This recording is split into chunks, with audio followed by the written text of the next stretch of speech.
Welcome to all of y'all.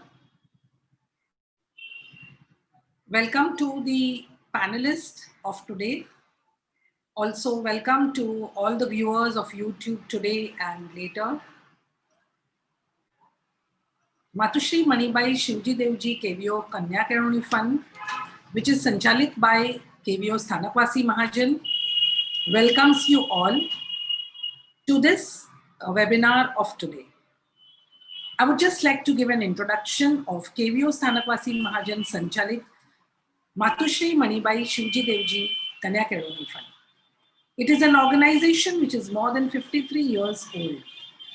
And this organization has worked towards a single mission for empowering education amongst girls, supporting them for higher education and their profession. It has done it in many ways. We are extremely proud of the trustees of the Mahajan at that time and the visionary donors of this trust, as well as the founder trustees and members of this organization. They worked at a very, very unique vision at a time when girls' education was not so common. One, of course, because of financial, you can say, challenge, which was there amongst the community at large.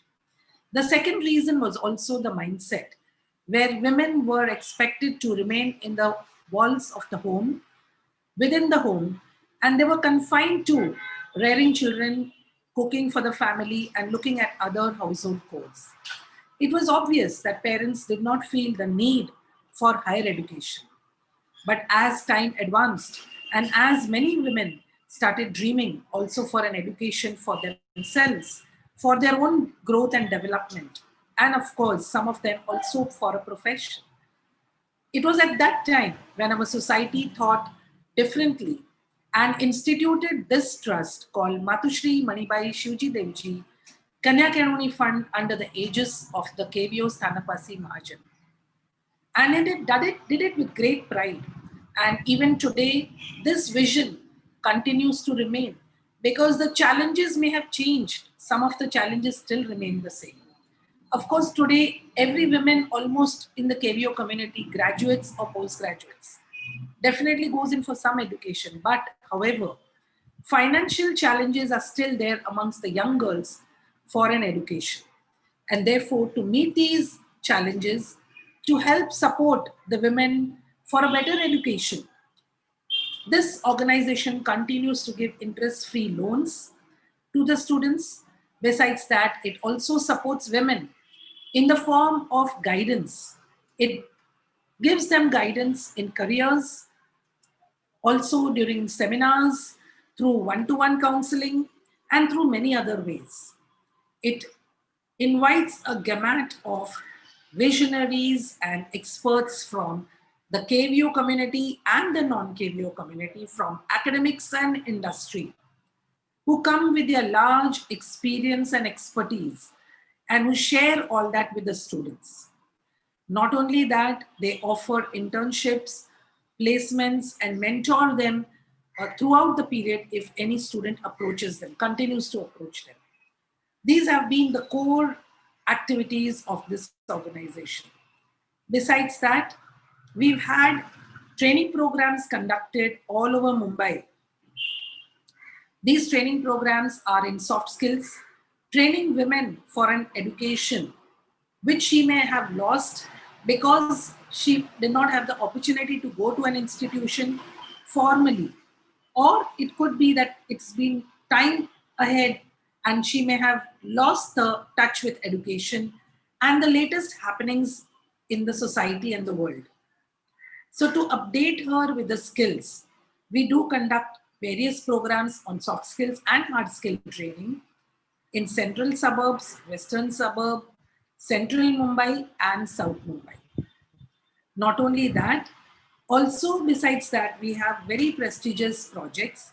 One of them is the BCS MA Merit Award. The BCS MA Merit Award is basically stands for Bhartiben Chimanlal Shivji Merit Award. This particular award identifies excellence among students. It traces the trajectory of her achievements right from her time of higher education and basically looks at her all-round development. These are applied by the students. They apply for it, and then they are invited for a series of evaluation process, which would include psychometric tests, aptitude tests. It would include long essay where they write about themselves. It would also include sessions on team building. That is, through group activities, they're evaluated for leadership, team building, how they collaborate, communicate. They are also invited for personal interviews. So they are also interviewed so that what are the kind of challenges they've met, how they have been able to overcome, how they've made their life into a positive aspect. All these are looked into. So the BCSMA is a very prestigious award where the students apply after their milestones of 10th standard, 12th standard, graduation and post-graduation. So the students are really feeling very honored, especially when they are declared as winners or when they're declared as runner-ups or as different level of awardees. And most of these, we have been interviewing them on Saturday afternoons. And you will agree to the kind of excellence that our jury has been able to identify.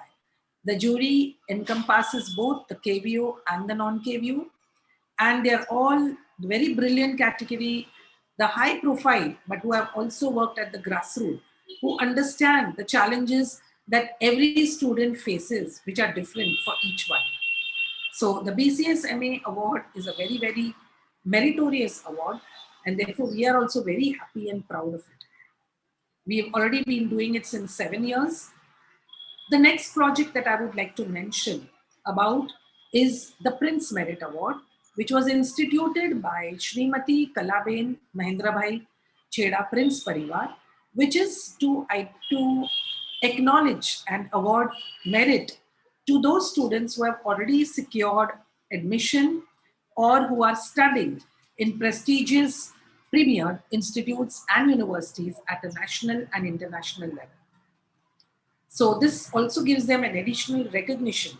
There is no analytical basis, but it is just done on the mere percentage or their results and based on their admission that they have been able to secure. These range like the national government schools, there would be the KEM and the Sion Hospital for medical, something similar to that. It would also include in design like NID, NIFT. It would include IITs, IIMs, BITS Pilani and BITS and all those. So many of the prestigious institutes and universities are a part of this list. So we've been able to identify every year at least 10 to 15 such meritorious students in the last 3 years. We also have a very interesting project which was instituted by Shrimati Premilaben Lakshmichan Kuwarji Nanji Kenya Parivar, which has been instituted for supporting women for foreign education.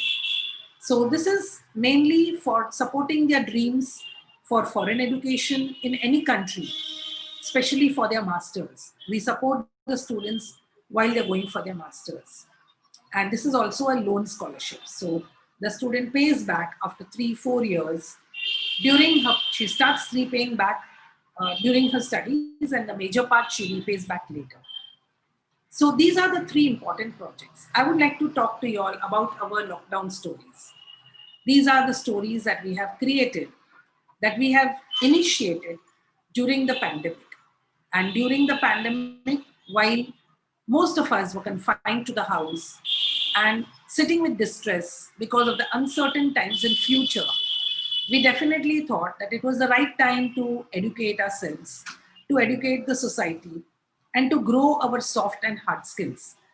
And therefore, we conducted a series of webinars. All these videos are present on the YouTube channel MMSD KKF, just to give you some examples so that it may interest you to watch back. The idea is so that you can watch them anytime, for any amount of time. You can go back and forth also. These sessions include topics such as digital marketing, e-commerce, sessions on management, entrepreneurship, languages like Mandarin, Sanskrit, French. We also had coding languages for gaming, app development. We had sessions on financial literacy and many other sessions like infographics on LinkedIn, business emails, and so on. All these sessions on good parenting, all these sessions are available on the YouTube channel. And most of these were conducted by our own KVO experts. Do take the advantage and watch them.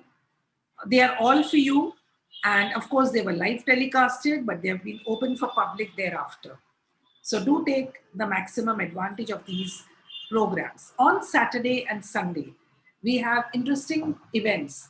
On Saturday, we have a session which is called Tips. We started with Tips from Toppers and we moved to Tips from Champions. So Saturday afternoon is Tips from Champions from the national, at the national level, who are conferred the BCSME or the Prince Merit, some who have been conferred by some national or international body. In the evening, we have students who have traveled internationally to different parts of the world, who are doing very well for themselves, who come back on the online platform and share their stories. That is the challenges they face, the failures they face, how they've been able to overcome them, their success stories, and how they continue to get inspired and what has been their vision for themselves. On Sunday, why we met today is Apna Time Aayega. These are stories of those KVO members who have dared to give up their corporate jobs and dared to do something for themselves, or have dared to begin their career as an entrepreneur. Being an entrepreneur is not very simple. It involves a lot of risk, a lot of challenges. Of course, it has many advantages. But overcoming the challenges and coming to the advantages takes some time. And there is always a learning that happens throughout an entrepreneur's journey. And therefore, we have entrepreneurs to share their journey in Apna Time Aayega. Today, I have the honor. The Apna Time Aayega have also include established entrepreneurs who have thought differently at different times, how they have diversified, how they have rejuvenated, and their innovative ideas, their startup ideas, or what we call as their ideation, how they've reached from ideation to a successful story. So here we have three very successful stories which we would like to share with you all. And I'm very, very happy to introduce to you the three entrepreneurs. I begin with Pooja Dhairya Gada from Nana Ratadia, who is the daughter of Jyoti Vasant Dedia from Kotadi, Mahadevpuri. She is a jewelry and an accessory designer. Welcome to you, Pooja. Of course, we've been knowing Pooja since the time of the Youth Festival for more than 10 years, a decade now. And we are back again on a different platform and understanding her entrepreneurial journey. We have amongst us a very, very successful entrepreneur, Dr. Dipti Sachin Shah Gada, who lives in Ghatkopar and who is a daughter of proud parents, Dr. Manjula and Dr. Manilal Gada from Bhujpur.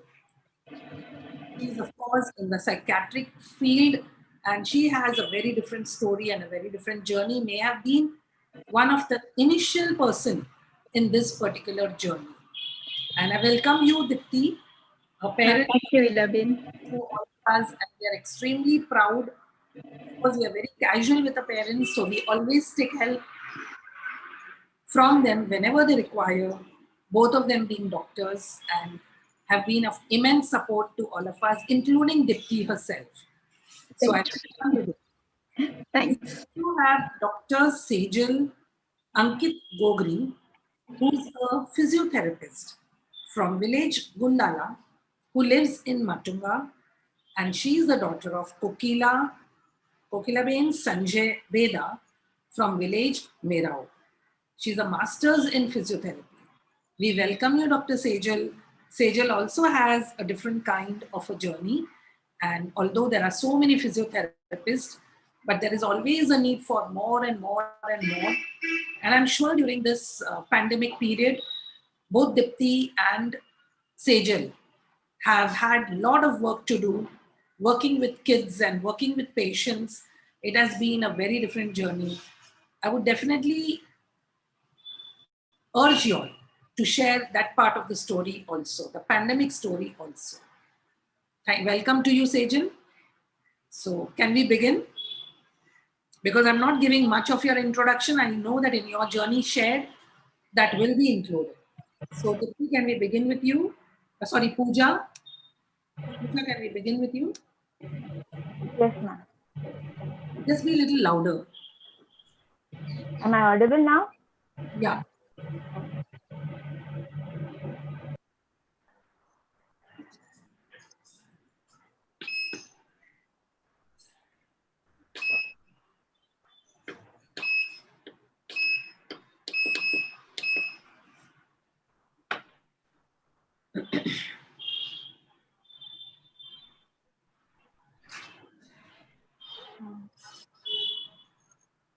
Is my screen visible? No, it's not yet visible. Have you shared screen? I don't think so.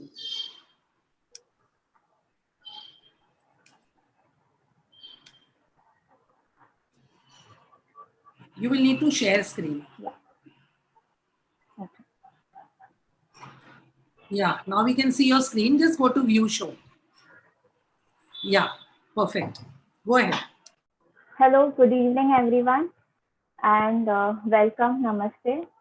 Uh, Firstly, I would like to thank Matushri Manibai, uh, Matushri Manibai Shivji Devji Kanya Kevlani Fund and Stanakvasi KVO Stanakvasi Jain Mahajan for creating a wonderful opportunity and giving this platform where individuals can put up where individuals can show their talent and also can inspire many others for to start with something and to get empowered.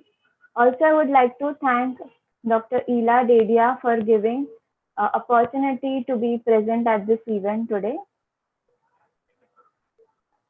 So, my name Pooja Dhairya from Nana Ratadia. I stay at Daisar and daughter of Jyoti Vasant Dedia, Gam Kotidi Madhavpuri. And I have done graduation in commerce from Malini Kishore Sanghi Rutumbara College, Juhu Vile Parle. And altogether, I have 12, I have 12 years of experience in field of designing, health and yoga. And currently, I have a startup of in the name of Rejoice Fab, where I design accessories, bags, purses, and footwear. So, along with uh, my graduation during the second year of commerce, I also did jewelry designing from Manisha's. There, I learned the entire sketching, manual designing, manufacturing process. Later on, again from the same institute, I also learned CAD designing and secured third rank in my batch. At the same time, I also got opportunity to work as a CAD designer in an export company called Living Stones at Churning Road. Later on, I continued with freelancing CAD design.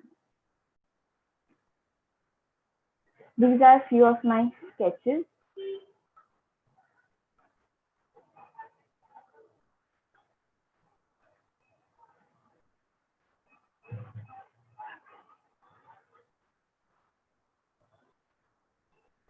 Later on, I got married and I decided to prioritize my family and the new lifestyle to fit in. And so I discontinued with jewelry designing. Then I became a more health conscious person I wanted to make myself more fit and more healthier. And that's when I decided to learn yoga. So it was a 1 year certified course from Yog Vidya Niketan, Dadar. It was a wonderful journey to experience about self, about obviously yoga has impacted me very much. And it was an opportunity to treat others, to help others, which gave me a lot of satisfaction. Later on, I worked as a yoga trainer at the Rajshri Vora Yoga Center, Dadar. And then after, I started personal training in yoga and weight loss. My clients were very happy with the results. They could see the visible results uh, uh, that actually lost inches. They had lost in inches and they were satisfied with the result. And then again, I had to discontinue yoga training because I was expecting. And thereafter, I had normal delivery and thanks to yoga. And so this is regarding my startup, how the idea came into me. So I had a baby. After delivery, I had happened to travel a lot because within 1.5 years, we had lots of family functions. We had marriages in the house, and I had to carry the same diaper bag everywhere, which was not suitable for all the occasions. And I always wished that I had a more spacious bag, which was more good looking, which was more appealing, and at the same time fulfilled my requirements. And simultaneously on Facebook, I came through an advertisement regarding bags and footwear designing and making. And I was very curious and excited to learn about it. And my husband did support me, my family did support me. So I went ahead and I learned this certified course in bags, footwear, and accessory designing from Mumbai Fashion Academy, MFA. And later on, after learning, I started with my SIG business, or it was as near to me as my baby, and I gave it name as Rejoice. So this was a new concept where I would design and customize bags as per the client's or the customer's requirement. So the process goes in. The first question was that what type of bag you want, because every occasion, every event has a different requirement for different bags and purses which you are comfortable.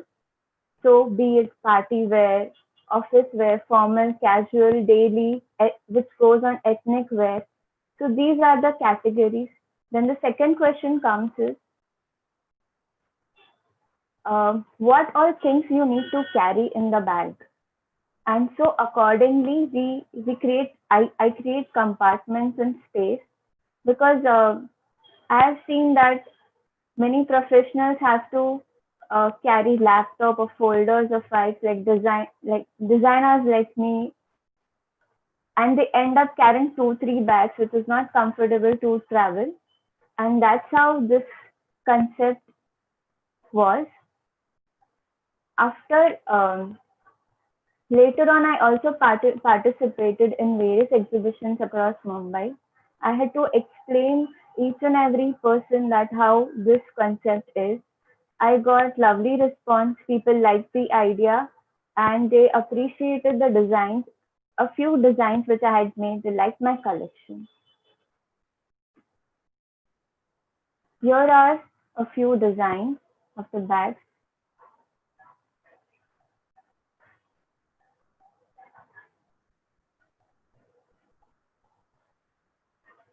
So further, during my college days, I had also attended uh, personality development seminars from World Human Development Center.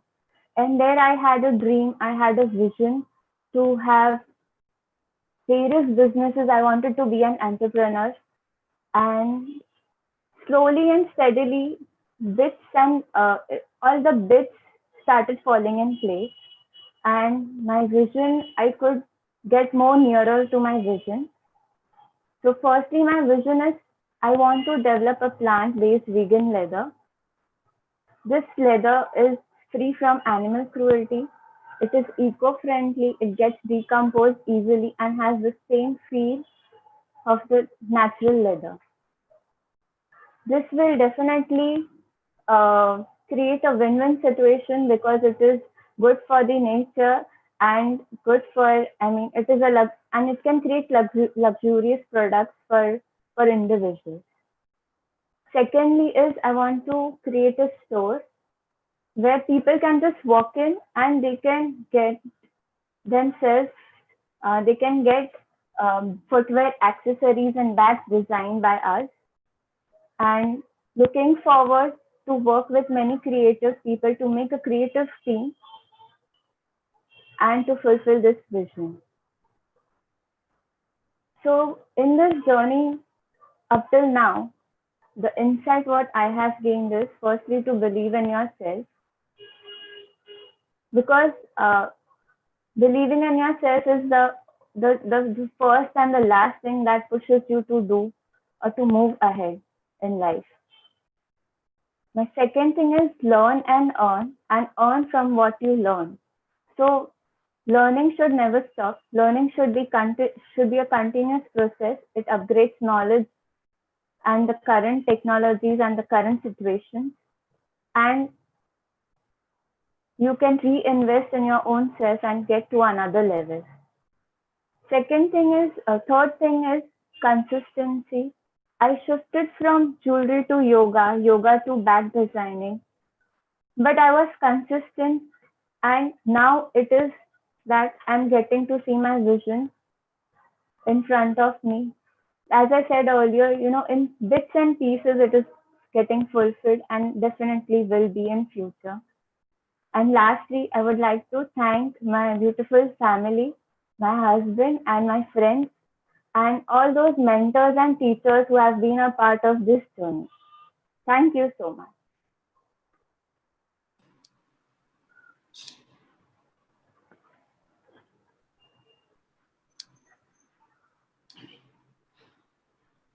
Thank you, Pooja, for the wonderful journey that you shared on yoga and accessories and your dreams.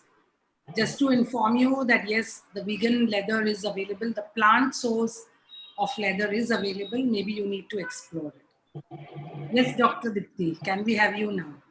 Yeah. At the outset, a very good evening, Jai Jinendra to everybody. I will start my share screen now. Yeah.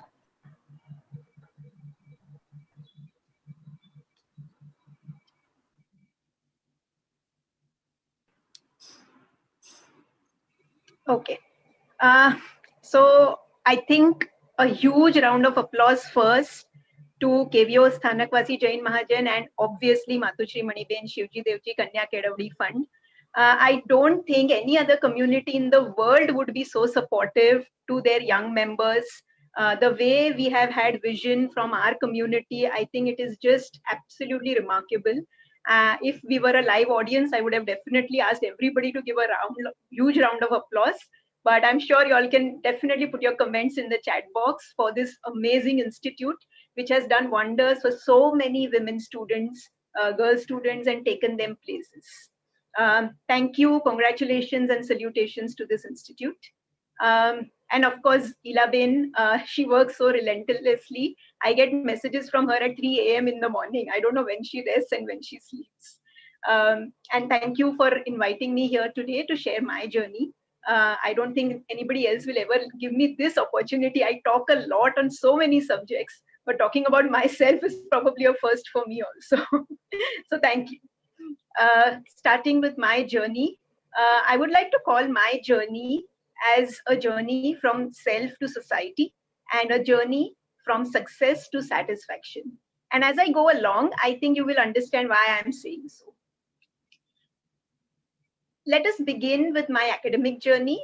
So I obviously did my 10th standard and then took 12th science. I was in Ruparel College. Post that, I got admission in Sion Hospital to do my MBBS. And luckily, I could stay in Sion Hospital to do my MD in psychiatry. So this was, I think, a very obvious journey. But this journey also taught me a lot of things. And what are the lessons that I learned from my academic journey? I think a career choice which you have to make should be made at the earliest. When I was going to give my 10th standard board exams, this was, almost 25 years back. And that time it was medicine, engineering, and CA had just started. Chartered accountancy had just become the in thing. So I had to decide between these three options. I didn't want to do engineering, so it was medicine or CA. So bahut socha, and then finally I said, okay, I'm going to go ahead with medicine. So since my 10th, I knew I'm doing medicine. So that gave me a very clear vision and a very clear goal. As you know, 12th science is very, very tough. 11th was okay, we took it a little light, but then 12th science is tough. And what I've learned from my academic journey is that there's no substitute to hard work. The harder you work, the more lucky you're going to get. That is for sure. So in my 12th, obviously, like all other 12th science students, no social outings, no cable TV. Luckily, we didn't have any mobile or internet at that point in time, so distractions were much lesser. And wanting to be the best in whatever you do is definitely going to take you places. I think among students who are there in the audience, I would like to really instill these two qualities that try to be the best in whatever you do. Excel, ace, that should be your target. Of course, a lot of youngsters are already doing that, but we do find kids getting distracted. Chalta hai na, hota hai na, attitude, itna mil gaya na, it is okay. Let's be the best. If you have these two qualities, I think you can achieve whatever you want to in the world. Coming to my professional or business journey, like all doctors, once I finished my post-graduation, I wanted to teach, I wanted to treat patients in a hospital setup.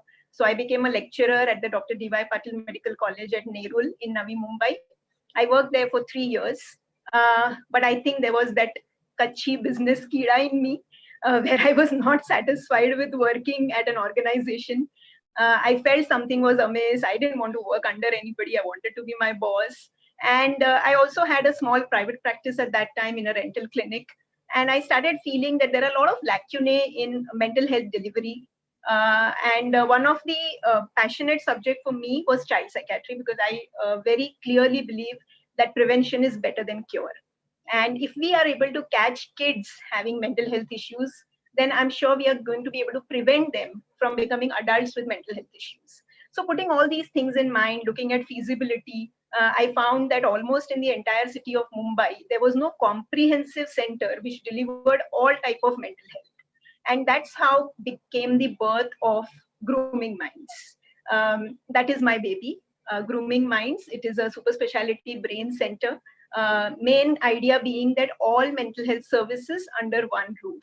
That was the vision which gave rise to birth of Grooming Minds. Of course, we started with a small place, rental place with 3 of us. We were just 3, me, my psychologist, and my occupational therapist. And then eventually we had another rental place in Ghatkopar East, not able to manage 2 places. And then finally we took the huge step of buying a place for ourselves. And that's when we expanded to the present premises in the year 2015. Let me give you a glimpse of my present premises. It is Grooming Minds, the super specialty brain center. We have a team now of more than 15 professionals working with us, occupational therapists, psychologists, special educators, speech therapists. We provide various services like psychiatric consultation, various assessments, IQ test, emotional assessment, personality test, remedial education. Occupational therapy, as you can see the pictures, that is my occupational therapy room. It's a huge room of more than 400 square feet area, where there are a lot of activities that we do for children in order to improve their attention, concentration. Let me show you a small video of what kind of activities we do with kids. This boy has a learning disability. His ability to read and write is not as good. He's extremely intelligent, probably more intelligent than me, but he cannot read and write as per his intelligence. So we are trying to improve his coordination by doing all these various activities. We, children, women, and elderly have always had a very special place in my mind and in my heart. So apart from having services for children and women-oriented services, we also have an age well program for the elderly, where in old age depression, adjustment issues with the family, memory issues, we take care of them. This runs every Tuesday in my clinic, where we do a lot of activities with the elderly patients as well. We do aptitude test and career guidance, positive parenting skill workshops, teacher training workshops, corporate training workshops, and public awareness programs. Main highlight of our center, as I said, the vision was to have all mental health services under one roof. So coming to the high points of my business journey. And the reason why I'm going to highlight this is to make everyone aware that there is a huge scope in this field of mental health. I think sky is the limit. So if anybody wants to get involved in mental health as a profession, I think that is the profession to be in, with computers, with so much digitalization, with artificial intelligence coming in. A lot of jobs are going to be taken away. But I think the mental health arena will always remain very, very promising. So these are the various awards that I have been receiving. When I give talks to doctors, we get a lot of these trophies and awards. So just giving you a glimpse of them.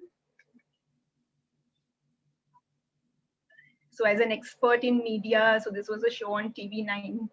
There was a parenting show, web series, which I was involved in. Of course, a lot of newspaper articles where we give our expert opinions. We write on various topics related to mental health and mental health awareness. I have co-authored books for public awareness. As you all must be aware that still there is a lot of stigma against mental health. If you say that I need to see a psychiatrist or I need to see a counselor, your friends, your family, everybody is going to say, "तू पागल नहीं है, तुझे कोई जरूरत नहीं है उधर जाने की, थोड़ा सोचना कम कर दे, हम तुझे समझाते हैं, तुम सब ठीक हो जाएगा." So the stigma is still very much there, and in order to reduce that stigma, I try my best to author books which can bring about awareness in the public. And one of the most important things that being a business person, having my own setup has given me is the opportunity to give back to the society. I have been conducting a lot of parenting workshops for parents as well as grandparents, which is again different. We work with grandparents as well, and that helps a lot because we still live in joint family systems, and grandparents play a major role in bringing up children. College students are the young adults where I think if we can influence them and take them towards paths for success, they will all bring about a great future for our society, community, and the nation. So I work a lot with college students with stress management, anti-ragging workshops, giving them stories of how to reach success in their vision.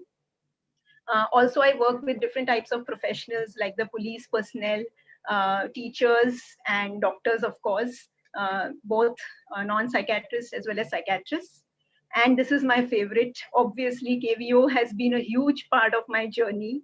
I have worked with a lot of organizations in KVO, the Stanakwasi Mahajan, the Nari Utkarsh Committee, Mahila Federation, and lots of them. I think the Saheli Mandal from Kurla, Tarun Mitra Mandal, Lions Club of Manvi East, which again is a lot of Kachis. So KVO has played a very huge role. I try my best to do whatever I can for the KVO community. Another area which is very close to my heart is Sulbha School for Mentally Retarded Children. You can see I have been associated with this school since probably I was 4 years old. But now, of course, I'm a part of the managing committee, and I work very closely with children and staff members of the school for special needs children, and it gives immense satisfaction to work with these kids. Yes, and coming to lockdown 2020. As Ilaben said, she would like me to highlight a little more on this. So we've done a huge number of webinars, Grooming Minds, as well as me, myself at an individual level. We've done a lot of webinars. Lockdown brought about a lot of anxiety, a lot of worry, because it was a situation nobody had ever thought of, even in their dreams. And that brought about a lot of anxiety. So we did a lot of work having webinars with even a lot of Lions clubs, a lot of other organizations, corporate level. We also had a lot of webinars at the Psychiatric Society level, where we had intellectual debates and learning that was happening. I think the death of Sushant Singh Rajput again created a lot of anxiety and worry in the community. So we had a couple of webinars on that. So a large number of webinars. But apart from the webinars, the most important thing I think that I contributed in the lockdown was the free online counseling that I did through these two organizations. One was the MZC 2020 and the other was WVU. So we had volunteer counselors who would take in the calls, and then they would refer them to us whenever they felt that the patient had more trouble than what the counselor level could handle. And of course, online counseling was also available through WhatsApp. So during the early stages, especially in the months of April, May, and June, unfortunately, hospitals, doctors were not easily accessible.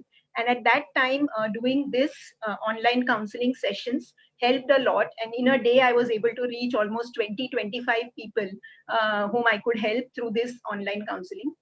Which I think was, something that I always remember, that I did something good for the society during this during this lockdown period, apart from the large number of webinars that we did. So yes, my business journey looks easy. And I wouldn't say it was difficult, because I think I was doing something which was very close to my heart. But every business journey is going to have its dilemmas, its problems, its challenges. Finance, I think, always remains a challenge for any business. Luckily, before I started my baby, I was already working for 3 years, so I had some reserve finance, and my family was always there to support me. So that helped a lot. Problem happened. We really faced a challenge when I wanted to buy my own place for Grooming Minds. But luckily, the support system worked out, and we could do that as well. Another challenge was always getting resources. Getting trained professionals in our field is not very easy. Looking for occupational therapists, speech therapists, and when you don't get them, or you get them who are very, very junior with no experience, we would have to train them. We would have to make them understand, because we cannot compromise on the quality of work that we are doing. So resources has always been a challenge. But as Grooming Minds has now got a name for itself, now we have more people applying than we actually need. So now that situation has really improved a lot. Admin issues always remain. You have to handle so many things when you have a place.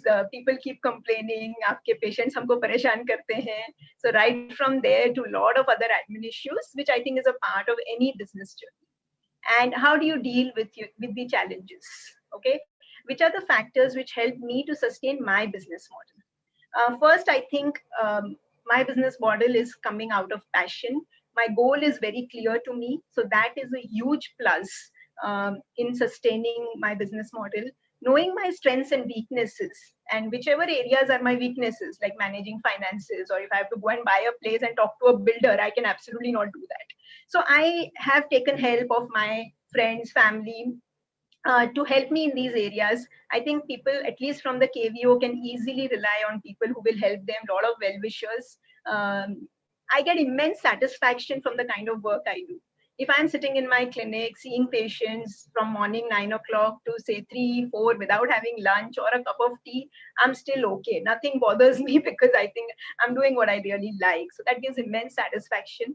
I have always been ethical in what I do, and that, I think, gives me a lot of confidence in terms of whatever I'm doing.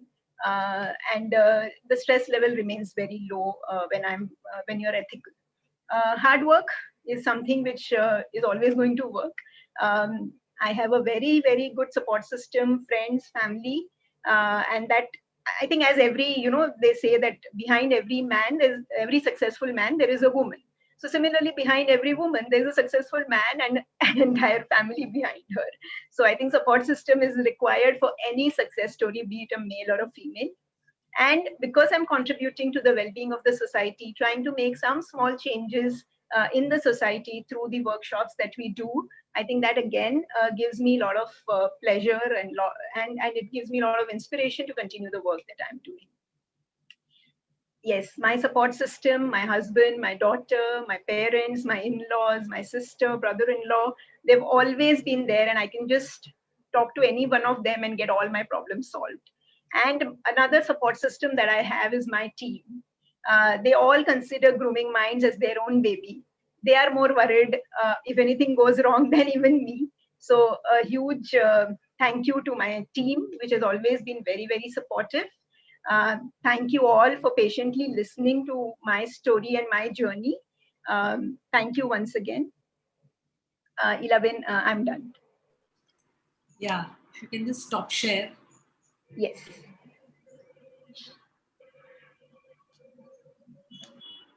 Thank you, Dipti. A wonderful journey that you shared. You have had a long journey, but how you've grown, how you've moved, how you've diversified, especially in the lockdown, shows that one can always unlearn and always learn some new things also. So, yes, now are you ready, Sejal? Yes, I'm ready.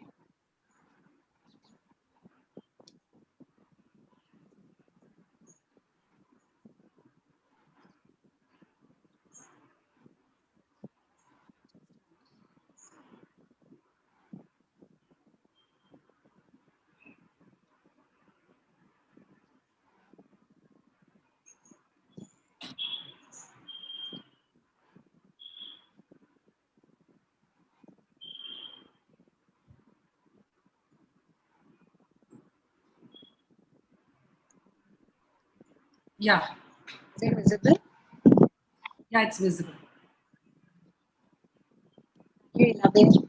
Thank you to your Your voice Margin. is, Hello? one second, your voice is splitting. Hello? Is it better now? Yeah,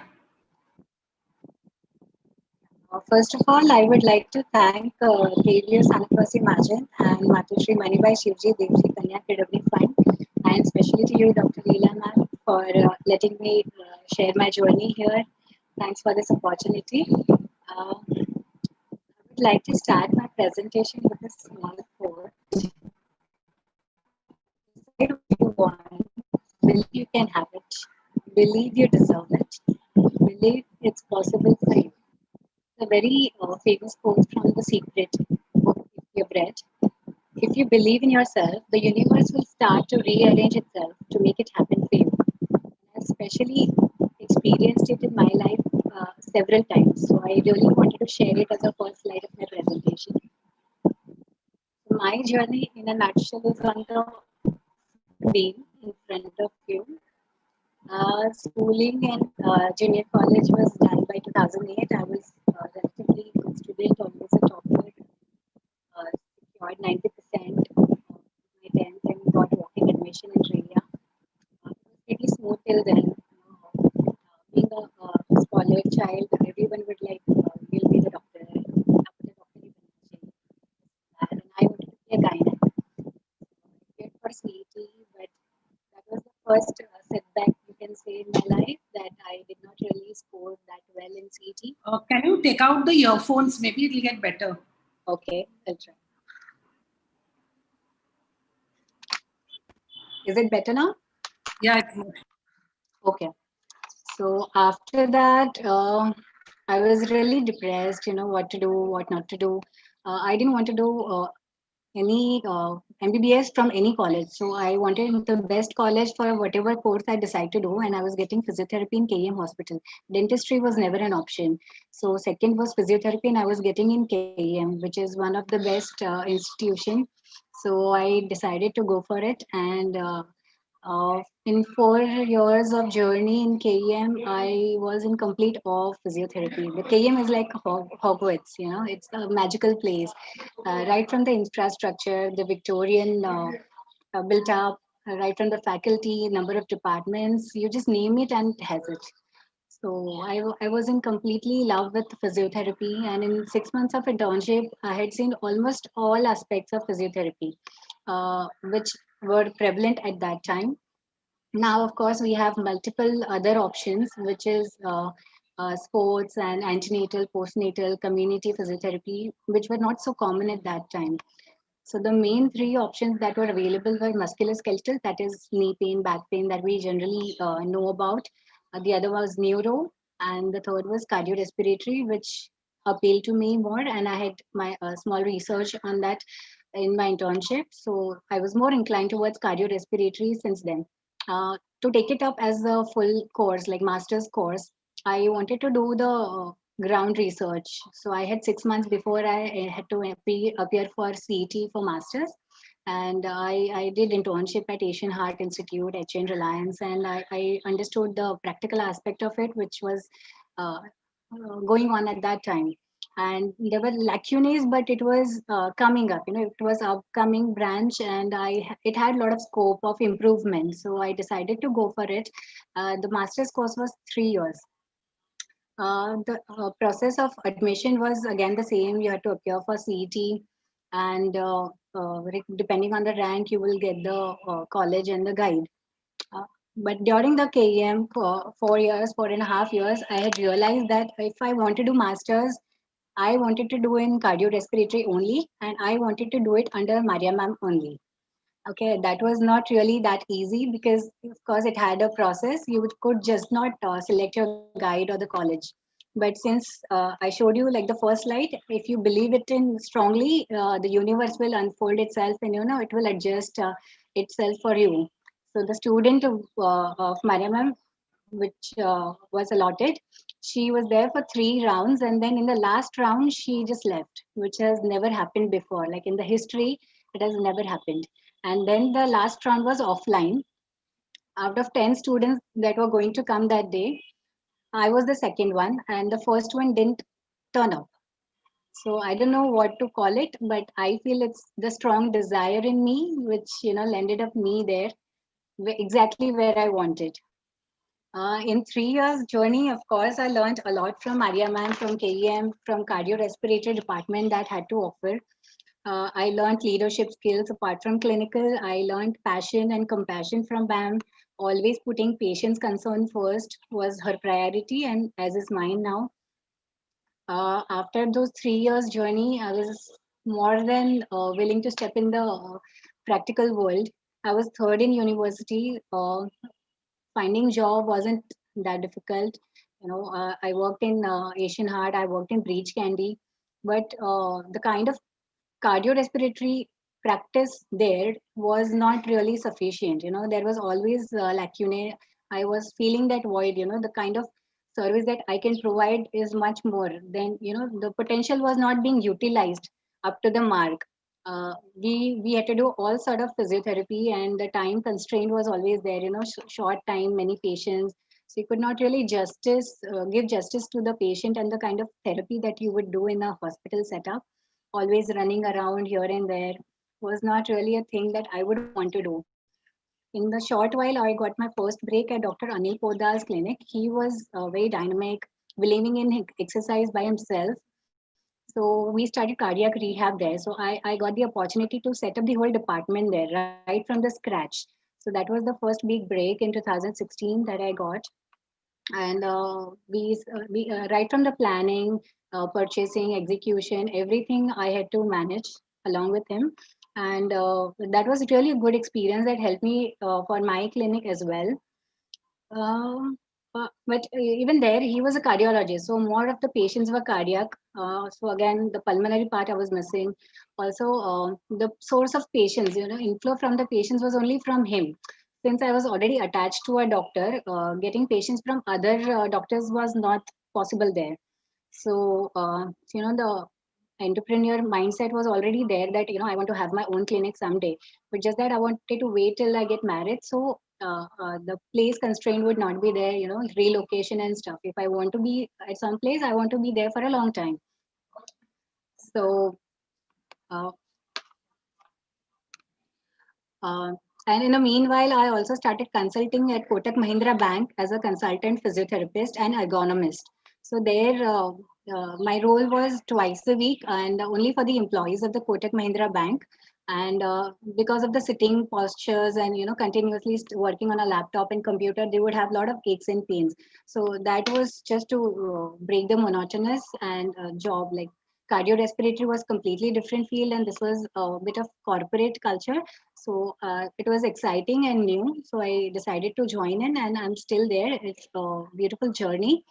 In 2018 I got married. Again, marriage was a milestone, and finding the right partner who would support you in your journey, who would always be there when you need him. Getting a really supportive family as in-laws was not an easy. I met several prospective guys, but the kind of mindset was not so progressive. Some wanted full-time housewives, some wanted the person who would do everything at home also, and then if they wanted to work, not very supportive for professional journey. But thanks to that, the secret principle, if you desire something strongly, you would eventually get it. You just have to believe in yourself and wait for it patiently. And I waited, and thanks to my parents who would let me wait, and I really found the partner and the family that I actually wanted. And thanks to them, that I'm able to do what I'm doing right now, and I'm able to present my journey in front of you. So I really owe this thing to my parents, my in-laws, and my husband. And soon I started searching for my place. Again, that was not easy, since I'm very choosy. I wanted perfect location, uh, perfect area, so that my previous patients could travel, the new patients could come. So I wanted between around Sion. So Ghatkopar Chembur people can also come. Matunga, Sion, Dadar patients can also come. And after 6 to 8 months of thorough search, I actually found my place, and I was really happy there. Then the real problem started, because cardiorespiratory is very new field, and for the OPD setup, I think it's one of very few you will find in Mumbai, that too after rigorous search. It's always a topic of uh, hospital setup. Hardly in clinics you will find it, and I wanted to do that as a main thing, because uh, that's my passion, and that's where I belong. I wanted to make a significant change in this field. I wanted to make really help people suffering from cardiorespiratory illness, and they are not actually getting the kind of care that they should get after the cardiac or lung event. So the first challenge was awareness, not just among patients but also amongst doctors.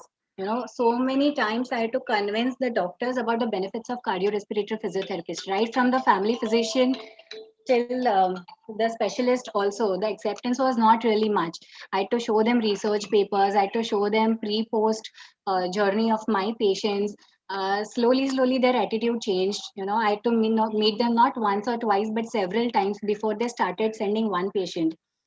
But that persistency helped me. Once they started sending patients, they saw the improvement, and they also got confidence in me and started sending more. Slowly the word spread, and now I'm working with the top notch doctors in Mumbai, including Zari Rudwaria, Ashok Mashur, who are like also in the COVID task force.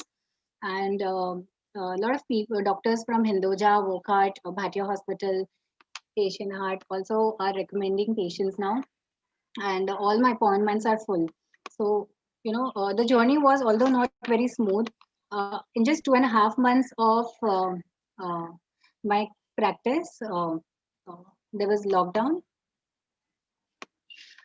Before that, I used to do this cardiorespiratory in my clinic. So generally, cardiorespiratory rehab in hospitals was generally only treadmill, cycle, basic exercises, breathing exercises. But I believed in holistic treatment, and core strengthening, flexibility, stretching, balance, whatever was required for that particular patient. Actually, everything should be looked out, and that's what it make called in rehab. Rehabilitation is the patient should be able to live good life as he was before the cardiac or respiratory event happened. Okay, so the point is not just improving cardiac fitness, but the patient should be at par with the all the activities of personal social activities. He should be able to do everything without any difficulty. So lifestyle modification, so that such events should not happen again in future. So for that, patient and family education was also important. Graded exercise, continuous monitoring. Yes, heart rate, blood pressure, saturation was continuously monitored throughout that 45 minutes to 1 hour session, and it's always been a one-to-one session. So the lockdown and after that, the restriction that you should not have many people in your OPD really didn't affect me, because it was already one-on-one only. So my patients also did not find it very difficult afterwards. During the lockdown, of course, a lot of things changed, uh, because see, after just 2.5 months it happened. So for 1 month I was at home. I really did not have any clue, how to go about it, what will happen, will I have to shut my clinic? There were a lot of doubts, a lot of questions. A lot of investment was done, and what will happen to it? It was just in a budding state, and this thing happened. But then my family was always there to support me. They said, May, what happened? You are not shutting down your clinic. Okay, we will support you if the need be. And I started attending a lot of webinars, did a lot of international courses on the online courses. I did from American Association of Physical Therapy. I researched more about COVID and how can physiotherapy help such patients, because eventually the number of patients in India were going to rise. Because of the dense population, we just cannot avoid it. So a lot of research and a lot of webinars were attended, and we came to know that physiotherapy can have a great role in recovery and rehabilitation of this patient. And being from the cardiorespiratory field, of course, it was my duty to update myself and plunge in as soon as possible. So, of course, I was not in direct touch with those patients, because I was not a part of any hospital or anything. But of course, I wanted to do whatever I can from wherever I can. So I started with online sessions. Initially, it started for free.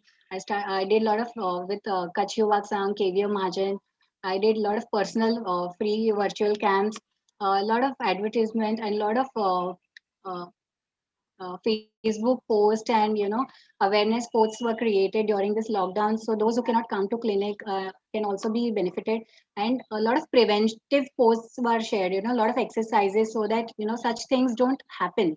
A lot of aches and pains will not happen. So a lot of public awareness thing was done from my end.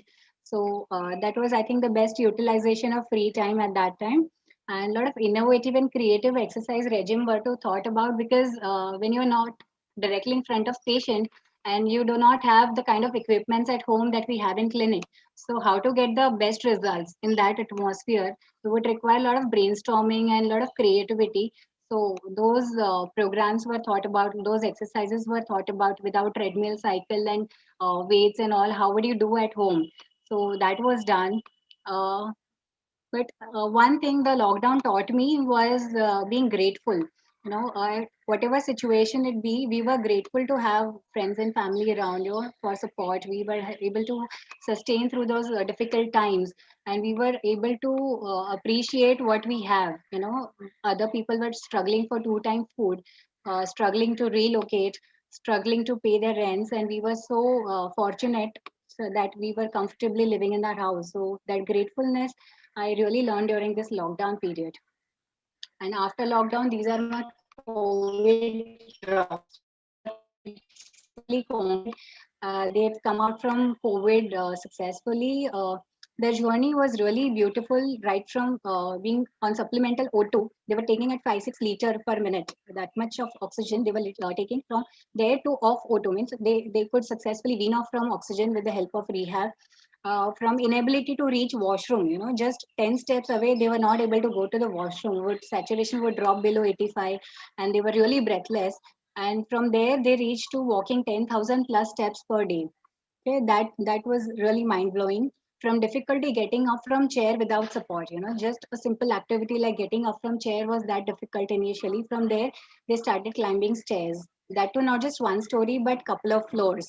So after seeing that great improvement, you really get good work satisfaction. You are doing something significant in changing their lives, in changing their perspective, increasing their confidence, making them independent. And I think for me, that is real success. If you're able to make a significant difference in somebody's life, you're making them independent, that is the biggest success for me. And apart from that, I take a lot of corporate ergonomic sessions. So this was one for Standard Chartered Bank Senior Management. So they have to spend a lot of time in front of computers or in meetings. So say they have to sit for a long period of time in wrong postures, and they eventually land up with neck pain, back pain, and a lot of other issues. So I take such corporate sessions to educate them about such things, and what exercise they can do at workplace and all. Apart from work, I do a lot of such events for patient education, for like marathon sports, physiotherapy, and awareness camps, which is done absolutely free and just for the mass education and giving back to society. I was invited at a couple of places as a keynote speaker. Uh, this was before lockdown, and last two are during the lockdown, which was done through webinars. And yeah, it's done in multiple languages like Hindi, Marathi, Kutchi, Gujarati, English, and so that more people can take part in it. Next Sunday, I am invited as a speaker at the event, The Breathe, the Essence of Life. And this is specially targeted mental health because the lockdown has created new patients for mental health. And, it's taking really toll on people's mind. So how physiotherapy and breathing exercises can help in easing out those symptoms, stress and anxiety, that is going to be discussed. So I would really appreciate if you all take part in that session as well. The link will be shared in the comments. So the qualities to imbibe, what I learned during my journey and what helped me were these: self-reliance. So no other person will be as determined and as passionate about your idea as much as you. So you have to be self-reliant and you have to do everything on your own first. You can take help of others. They will be helping you, but they will not do it for you. So you have to really depend on yourself than others. Effective communication is the key. With the patient you have to make rapport, with the physician who is referring you, you have to make a rapport. Your good behavior and your communication will take you a long way in referring more patients, and maintaining the relationship will really help you. Persistency, as I mentioned earlier, I had to meet several doctors, not once, twice, more than 5 to 6 times also before they started sending one patient. And once it started, then there was no looking back, but still you have to maintain the rapport. So persistence is the key. Once or twice if they say no, again third time at the max they will say no. They will not be able to do anything, but unless you try, the door will always remain closed. Strong determination. So as I said, if you don't believe in yourself, if you don't uh, get behind it, if you don't determine it strongly that I want to do it, it will never happen. So you have to really get behind it to make something happen for you, and it will happen in real self.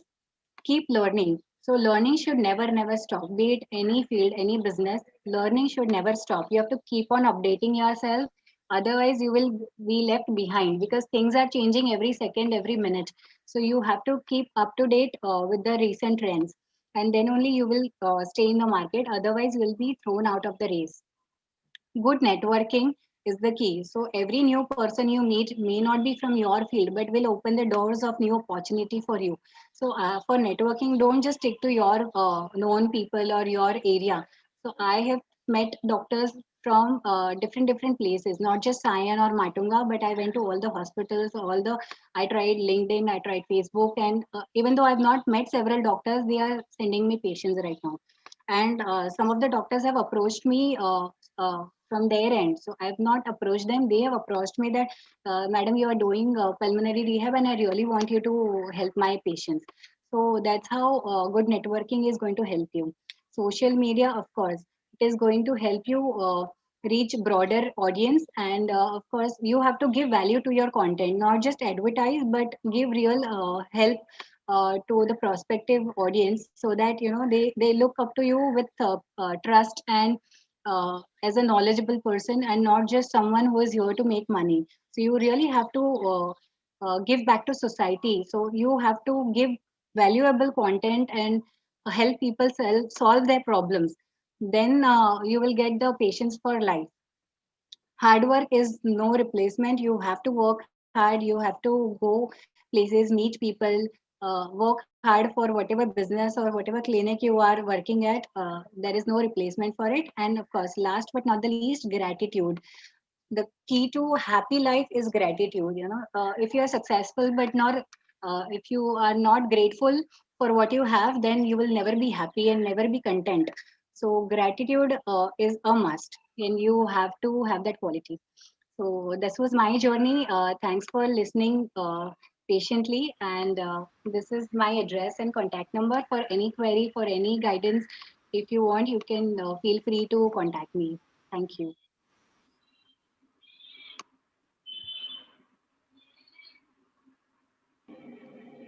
You have to stop share. Can you stop share? Yeah. Yeah, somewhere in between, I think your video was off, Tejal. Your Sorry? video went off in the middle. Oh, I'm so sorry. So we couldn't see you. And I didn't want to disturb you, so I thought let it go ahead. Okay.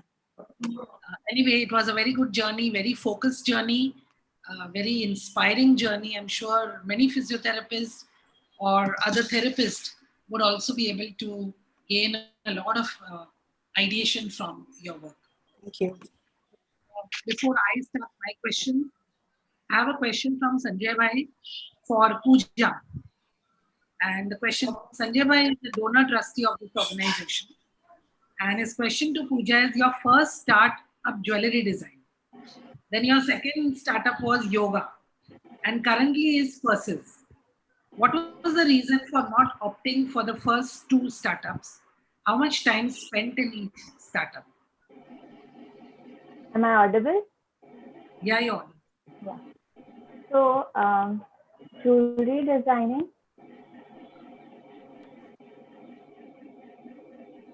Yeah. Sorry? Yeah. Can I start? Can I? Yeah, say. So, jewelry designing I had learned in the year 2008, and after 2012, I had continued. I learned CAD designing. I did manual designing. I worked. I did freelancing, and to the reason to put a hold on jewelry designing was that I got married in 2012, and I wanted to, as I said earlier, I wanted to prioritize family, home, new lifestyle, and that was the reason I had put it on a hold. And and then I learned yoga because I myself had got some health issues and I was detected with PCOD. So I thought that I would better learn by myself, and it also gave me an opportunity to treat others. And that is how I continued with yoga. Again, in yoga, I learned in 2014 to 2015 within that period. And I was in that field for 3 years. And 2017, I had conceived. So I had to stop again. And later on, yoga is such a thing that I have to give my 100% to the patient or to the customer. And having a small kid around, I think it was not possible or it was not feasible to give that 100% to the patients and heal them. And that's why I decided to discontinue with yoga. And I started again with jewelry, footwear, bags, and accessories. Accessories does include jewelry.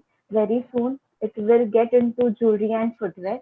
Right now, I am into bags, and I chose this because I have a freedom of time, and I can also look after my toddler, and we stay in a loving joint family. So I enjoy that also, and I try to keep a balance in all three things. Yeah, very good responses. That answers why you moved from design to health and then why again back into design. It definitely answers that. I have a question to Dipti. Dipti, you've been in this entrepreneurial journey for very long. And I'm sure that at the beginning when you were there, pediatric area was not so explored in India. Right. So how do you, so that time it was, you were one of the beginners. And currently, if you look at it, I mean, I'm talking about the space for children. And currently, if you look at it, there's a lot of competition. So how are you able to cope up between the two? How did you cope up then and how are you able to cope up now? Okay. When I began, as you rightly said, child psychiatry or child mental health was absolutely a niche area. And frankly, that was what drew me to it. Because as I said, I believe in prevention is better than cure. I had already been seeing adult patients for quite some time. And when we take a history, we would know that, there were so many things in the childhood which were not detected, not treated. And if they would have been addressed, probably I would not have been seeing this patient at this age. So that was what actually drove me into child psychiatry or child mental health. In fact, now I don't see so much of competition. I think there is a lot of need. And I think we can accommodate many, many more professionals into this field. I don't really see it as competition. I see that we are all colleagues, we are all working together. One of the important USPs that I have is that because I'm a psychiatrist, I am able to, understand every aspect of the child mental health. Many a times you have counselors who have done their psychology, but they would not be able to understand certain needs, certain things like ADHD or sensory processing dysfunctions or certain disorders which they are not taught about or they don't know. Occupational therapists in the same way will not be able to understand what is emotional problems or depression.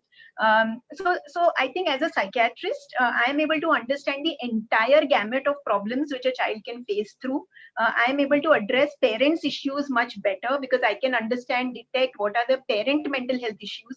Because many a times we find that whenever child has a problem, I think almost 70% of the times I'm treating parents more than the child.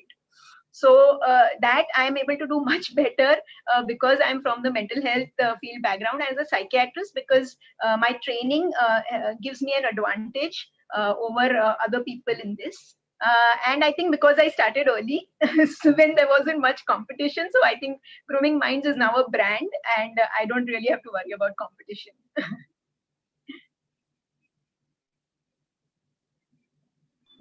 I think also the difference between a psychiatrist and psychologist would also be that you would be the one who can prescribe medication also. Right. Psychologists cannot go to that extent. Even if they would understand it, they cannot go to the extent of prescribing medicines. So that is also in your forte. Yes. So that's also an advantage. Right. So that was nice to hear. Yes, Sejal, coming to you. You started your journey in 2018, independent journey. Am I right?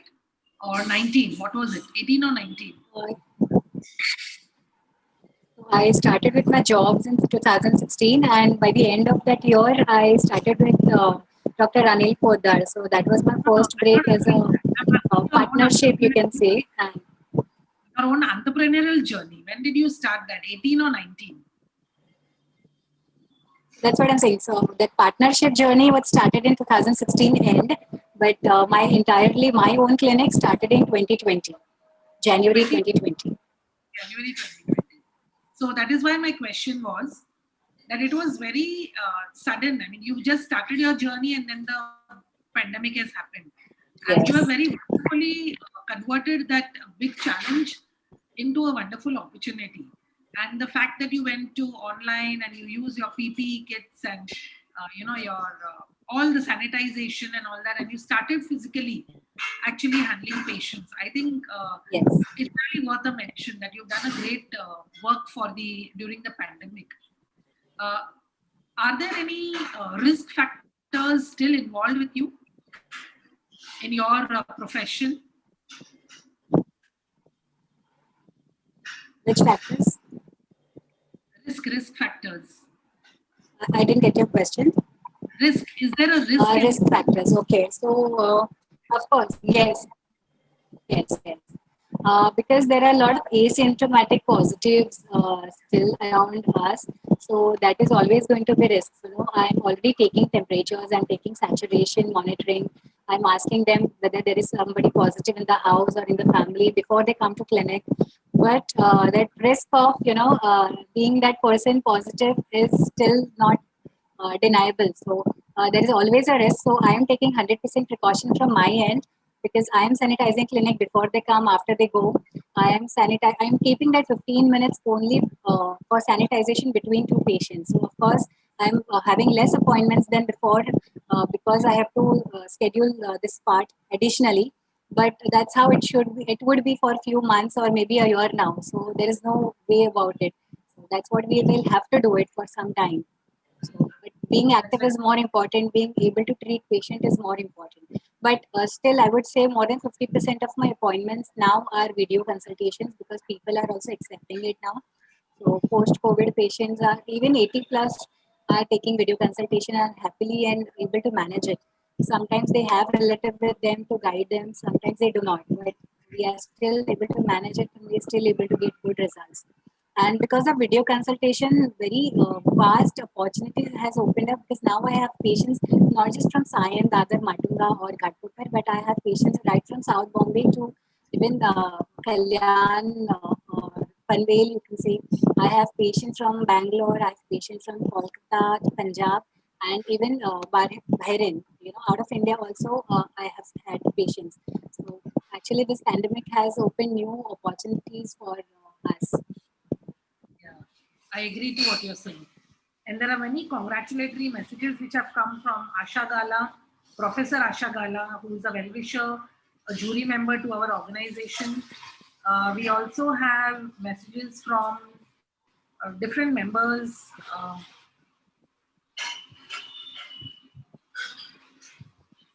Manilal Gada, Dr. Manilal Gada, and the parents of Dipti, they are also there, and they of course have always been well wishers. So, without saying that, we have Dr. Shilpa Shah. We have many other well wishers also who are there, especially some of them who know you all, or some of them who have come here because they know many other people in the community. I have my question to all the three of you all. What is your vision for the community as far as your field is concerned? Do you think that people are aware of your field and people are open to this kind of consultation, or do you think, especially to Dipti and Sejal, or do you think that you have people from other communities and the KVO community still needs to be created an awareness? What do you think about it? Okay, shall I answer Yeah, first? Sejal, you can begin. Yeah. Yeah. Yeah. So, of course, cardiorespiratory is a new field for each and every person. So, our community also being one of that, I had to create a lot of awareness through free camps initially. So, I had put up advertisement in community as well, and I did receive a good response through community. And but that actually targeted those who actually are suffering from lung and heart disease. So I think awareness in the general population is still lacking, and a lot can be done about it. And I'm organizing such camps frequently, so that more and more people can get benefit out of it. That's a good insight that you have shared. Yes, what about you, Dipti? What would you like to say? Yeah, I think we have been battling stigma against mental health from Mention? day one for so many years. So that is definitely a huge problem. Uh, uh, of course, I see it across all communities. But in our community, somehow I feel it is slightly on the higher side, especially when it comes to medicines. They are extremely reluctant. They feel that the medicines are going to just put them off to sleep, make them very dull. So those kinds of things. एक बार दवाई चालू होगी तो बंद ही नहीं होगी. This is their concept. Where I think today I want to use this platform to clarify this idea that we give very specific medicines based on the brain chemical changes, just like how insulin acts. You give insulin or medicines in diabetes and it acts only on insulin, helps you to reduce your sugar levels. Same way, our medicines are very specific. They are not general tranquilizers just to make you sleep or dull. Please understand the scientific background. Whatever doubts you have, get them clarified, but don't make judgments and assumptions based on somebody else's experience, which could have been 25 years back, where the research had not happened so well. And that time, sometimes we used to use those kind of medications. But I think now things are much better. Luckily, the younger population in our community is definitely much more open to seeking help. I have had, in fact, young students, college students coming to me without informing their parents. because they said that our parents will not understand, they will not accept that we are going to a counselor or a psychiatrist. So ma'am, it's okay, don't inform our parents. If I say I want to include your parents in the treatment, no, they won't understand and they'll stop me also from coming here. So you do whatever you can do for me without including them. So I think the younger KVOs are much more open and they come by themselves, and I think I see that as a very positive trend. I only hope that this also gets across to the parents, and we are much more open to mental health as compared to what we were earlier. That would be a real welcome. My question to Pooja. Pooja, you are back into design because it suits your time. But you are also a yoga master and a very fine yoga master because you've got good training from good people. So my question, because you've got from Yoga Niketan and all those places that you've got trained, due to the pandemic, when the whole world is moved towards online, don't you think you still have scope along with your family, the work balance के साथ तुम yoga भी थोड़ा कुछ, you can do a little of yoga also, training and continue that too? Because why do you choose to do only one? I mean, that's my question. Yes, definitely yes. I had a thought to again start for yoga training for others, but during this pandemic, main problem is that everything goes online. I may be able to show the poses or the stretches, but physically, when I was doing one-to-one training, I would give the person a little more push, a little more stretch, would show the proper technique, how to go into the posture and proper breathing techniques. Because pranayam is such a thing where a little bit of here and there can hamper your health, and wrong practices, once they get into wrong practices, it is very difficult to get them to right one. And especially for those people who are new to yoga, who haven't any time practiced, so it is a more time consuming to train them, to get them the correct method. And yoga, I would say, is a way of living. It is a lifestyle. It is not only doing asana and pranayam and breathing exercises. So one more thing during my personal training I realized is that in spite of people having same diseases, their health issues are different. Their problems are different because it is somewhere or the other connected psychologically. So the seminars which I done in World Human Development Center, there I got to know the skill of counseling and communication, which I would always do with my clients or customers, and which did make them feel happy a little bit up to a level which ailment they were suffering from. So I think I would more prefer to personal one-to-one training rather than online training. I agree. What you're saying also makes sense to some extent. I have my question to all the three of you all. This is my question as to what was your experience while you were preparing and while you were presenting on this platform? What has been your experience for all the three of you all? Yes, we'll start with Dipti. Okay. I think, as I said, the longest journey which she had to go back. I agree. In fact, I went back to my parents saying कि मुझे जो ना photo हुंदा आवटे तो आई कढ़े ने रख जाता हूँ भी presentation में बच दिया. I have been searching my desktop, my laptop, my phone, and removing photographs. So thinking, I think I think I'm just thankful and grateful first to you for allowing me this. I don't think मुझे अपने मुंह मियाँ मिट्ठू होने का इतना chance कभी मिलेगा. So that, but yes, it helped me look back at my journey and see how much I have come forward. It helped me remember so many things which I have done in the past but lost track of as I have gone ahead, and then focused on more different areas and lost certain things. So I think a lot of ideas have come into my mind, in fact, because of this 3 days which I spent in making this presentation. And I was telling my husband today morning only that after this webinar is over, I have 2-3 ideas in my mind that we want to carry forward and, you know, make grooming minds an even bigger platform than what it is. So, I think a big thank you to MMS DKKF as well as you for you know, getting these. They are diversifying ideas where I can diversify into new ventures and areas, and I think that is a huge stimulation. So it was an overwhelming feeling.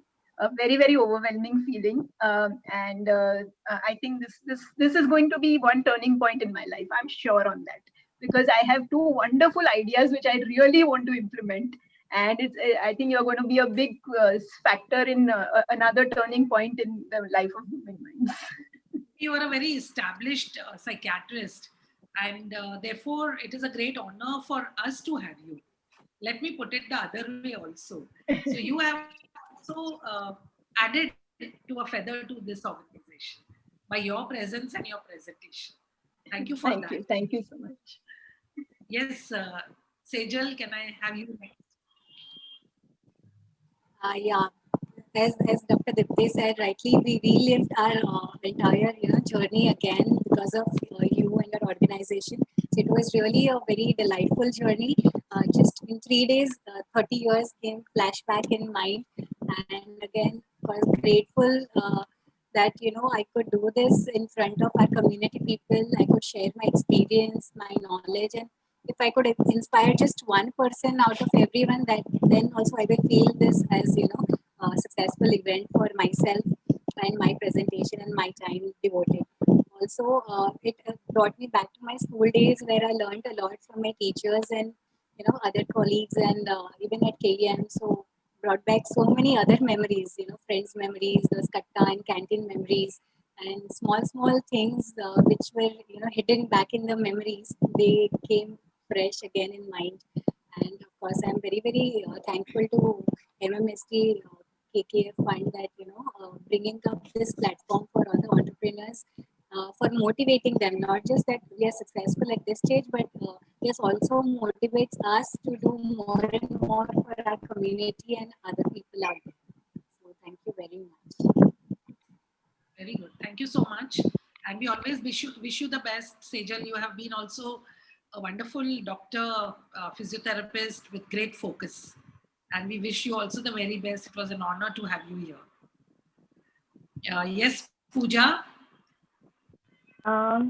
Firstly, I couldn't believe on Friday morning when I got a message, and I was still not believing, like 3-4 hours at the end when I sent you my information. That time I was like, oh my god. It was first time, and moreover that when I told about this event in my family members were feeling very proud of me, and looking at my own self playing different roles as a mother, as a wife, as a sister, or as a bhabhi, or as a daughter-in-law. This time, I was able to look at my own self and felt very happy that I got to know back again what Pooja is, what Pooja was, and what she can be in future. It was like a self-introspection again, and I'm happy to share my journey, and it would be more thing of a happiness if I'm able to inspire, or even if anyone wants to get into jewelry designing or yoga training, they can definitely contact me. I will share the details whatever I have. Thank you very much, Pooja. It was good too that it was a great introspection journey, and it is really nice. You were a school kid when we've last met, a college kid when we've last met you 10 years back, and you've grown also in your journey very beautifully. I would just like to thank all the 3 of you all. I think your parental support, your in-law family support has been very great. That was very obvious in all the 3 of your journeys.